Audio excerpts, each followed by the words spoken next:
Hello दोस्तों, उनके सरेउन class में आप सबका स्वागत है। चूँकि दोस्तों हम लोगों ने जो पिछली क्लास में स्टडी किया था वो हम लोगों ने किया था जो कॉम्प्लेक्स नंबर है उसका complex number of square root देखा था कि जो स्क्वायर रूट है उसकी आइडेंटिटी क्या है। तो जो अलजेब्रिक फॉर्म पे हम लोगों ने स्क्वायर रूट की आइडेंटिटी के बारे में दिन काफ़ी बारीकी से देखा था, राइट।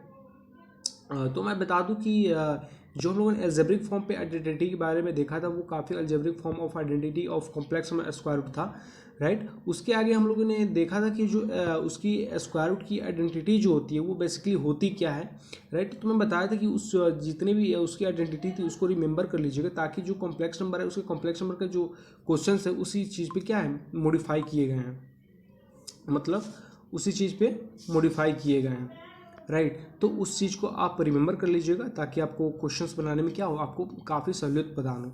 तो मैं बता दूं कि यदि दोस्तों आज चैनल पर नहीं हो तो चैनल को सब्सक्राइब कर लीजिएगा, देन बेल आइकन को जरूर प्रेस कीजिएगा ताकि आगे जो भी नोटिफिकेशन हो वो सबसे पहले आप तक पहुँचे, जो कि आप क्लास अटेंड करके काफ़ी बारीकी से उस कॉन्सेप्ट को क्लियर कर पाएँ।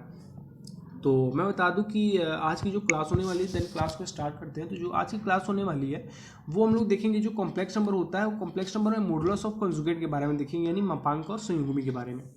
मापांक और संयुग्मी के बारे में देखेंगे और जानेंगे कि जो मापांक और संयुग्मी होते हैं ये बेसिकली होते क्या हैं। ये मैं वादा करता हूँ कि जो मैं आज आपको कॉन्सेप्ट क्लियर कर रहा हूँ ये कॉन्सेप्ट आपको कहीं भी नहीं मिलेगा। आप कहीं भी इंस्टीट्यूट में आप पता कर लीजिएगा ये कंजुगेट आपको कहीं नहीं मिलेगा, क्योंकि मैं जो ये जो प्रॉपर्टीज़ लाया हूँ ये कहीं आपको प्रॉपर्टीज़ नहीं मिलेंगी और किसी ने नहीं बताया। मैं इसलिए बता रहा हूँ कि एक एक चीज़ को मैंने बताया था कि एक एक चीज़ को प्रूव करते हुए चलूँगा मैं, तो मैं बेसिकली वही कर रहा हूँ, एक एक चीज़ को प्रूव करते हुए चल रहा हूँ कि वो आपको काफ़ी बारीकी से अध्ययन किया जाए और उस चीज़ के बारे में काफ़ी क्लैरिटी हो कि ये चीज़ आखिरी होता क्या है। तो मैं बता दूं कि बेसिकली हम स्टार्ट करते हैं कंजुगेट से। जो कंजुगेट होता है इसका हिंदी होता है संयुग्मी।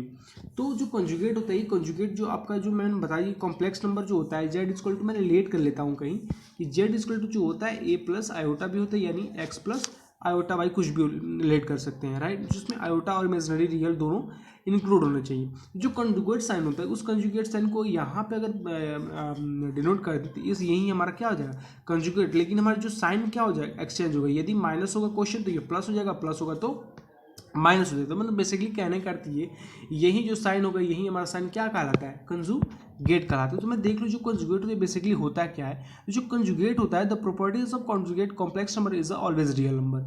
मतलब कहने का अर्थ ये है उसका कि यदि समिश्र संख्याओं का जो गुणनफल होता है वो हमेशा ही क्या होता है वास्तविक संख्या होता है। तो देख लेते हैं इसकी प्रॉपर्टीज। अब ये कह रहा कि यदि समिश्र संख्याओं का जो गुणनफल होता है वो हमेशा क्या होता है रियल नंबर यानी वास्तविक संख्या होता है। तो देख लेते हैं कि वास्तविक संख्या होता है या नहीं है। तो मैंने इसको प्रूफ कर लिया कि मैंने मान लिया कि जो कॉम्प्लेक्स नंबर जेड है वो क्या है एक्स प्लस आयोटा वाई और जो जेड कंजुगेट है एक्स माइनस आयोटा वाई है। और क्वेश्चन प्रॉपर्टीज ये बोले इन दोनों का गुणनफल यानी जेड इंटू जेड कंजुगेट का जो गुणनफल होगा एक रियल नंबर होगा। तो मैंने लेट कर लिया जेड इंटू जेड कंजुगेट क्या हो जाएगा X plus iota Y into X minus iota, जो वैल्यू यहाँ पे दिया हुआ है। तो और उन दोनों का प्रोडक्ट क्या हो जाएगा यानी A plus B into A minus B. ये फॉर्मूला होता है A square minus B square. तो एक्स स्क्वायर हो गया और minus iota square into Y square होगा। आयोटा स्क्वायर का वैल्यू हमारा मैं बताया था कि -1 होता है। तो आयोटा स्क्वायर का -1 माइनस क्या हो जाएगा प्लस हो जाएगा +1 into Y square X plus Y square. मतलब जो हमारा कॉन्सेप्ट जो हमारा कॉन्जुगेट ये बोला कि जो दो समिश्र संख्याओं का जो गुणनफल होगा हमेशा क्या होगा रियल नंबर होगा। तो बेसिकली मैं जैसे चेक पर स्क्वायर होगा इंटू होगा प्लस होगा तो क्या होगा हमारा एक रियल नंबर ही फाइंड आउट होके आएगा।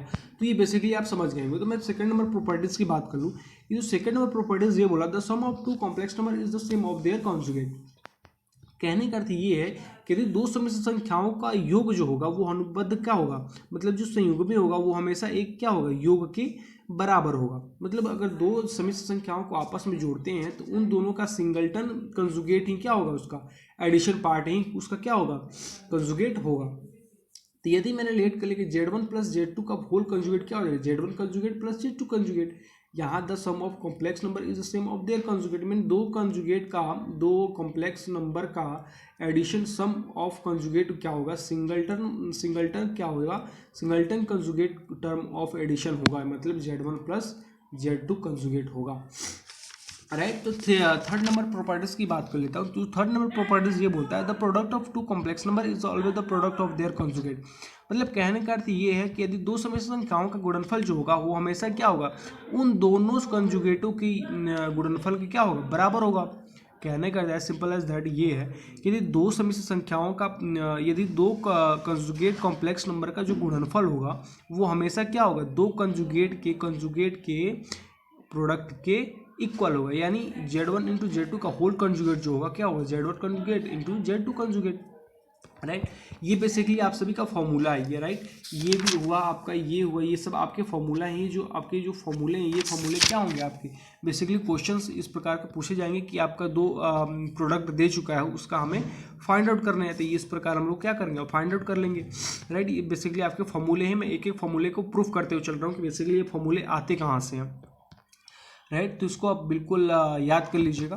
देन फोर्थ नंबर उसकी प्रॉपर्टीज की बात है तो फोर्थ नंबर जो प्रॉपर्टीज ये कहता है the conjugates at the quotient of two complex number denominator is one non zero is the quotient their conjugate, right. इसके कहने का अर्थ ये है यदि किसी अशून्य हर वाले, यानी डिनोमिनेटर क्या होता है, हर होता है, उसका हर होता है ना, तो कहने का अर्थ ये है प्रॉपर्टीज की यदि किसी शून्य हर वाले दो समिश्र संख्याओं का जो भागफल होगा उनके संयुग्मी के भागफल होता है। मतलब कहने का अर्थ यदि उन दोनों कंजुगेट का होल क्वाटिएंट का जो होगा उसका जो डोनोमिनेटर का जो उसका कंजुगेट होगा वो हमेशा क्या होगा नॉन जीरो का, मतलब अशून्य होगा, जो जीरो की इक्वल नहीं होगा।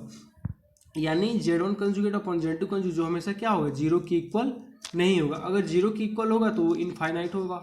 समझ रहे मैं क्या बोल रहा हूँ, मैं ये बोल रहा हूँ कि यदि Z2 क्या होगा, जीरो होगा तो उसका क्या होगा, वैल्यू इनफाइनाइट होगा, राइट। तो कहने का अर्थ ये है कि यदि Z1 और Z2 का होल कंजुगेट जो होगा उन दोनों का डोनोमिनेटर क्या होगा, Z2 का शून्य होगा, यानी नॉट इक्वल टू जीरो, यानी जीरो की इक्वल नहीं होगा। अगर जीरो की इक्वल होगा तो इसका जो वैल्यू होगा इनफाइनाइट आएगा। इसलिए Z1 इंटू Z2 का होल कंजुगेट जो होगा Z1 conjugate upon Z2 conjugate, जो Z2 क्या होगा, कभी भी जीरो की इक्वल नहीं आएगा। तो दोस्तों मैंने बताया कि जो कंजुगेट का फोर्थ जो प्रॉपर्टीज़ होती हैं, मैंने काफ़ी बारीकी से आपको बताया कि जो फोर्थ प्रॉपर्टीज़ होती हैं वो फोर्थ प्रॉपर्टीज़ मैंने ये बताया कि जो पहला होता है वो होता है कि जो दो जो प्रोडक्ट होगा उसका जो कॉम्प्लेक्स नंबर होगा वो हमेशा क्या आएगा, एक वास्तविक संख्या होगा। तो मैंने इन दोनों करके एक वास्तविक संख्या फाइंड आउट कर ली कि उसका स्क्वायर होगा तो प्लस एडिशन होगा तो उसको वही होगा, राइट। दूसरा मैंने प्रॉपर्टीज़ की बात ये किया कि यदि दो समिश्र संख्याओं को जोड़ा जाए तो उनका सिंगलटन कंजुगेट जो होगा हमेशा उन दो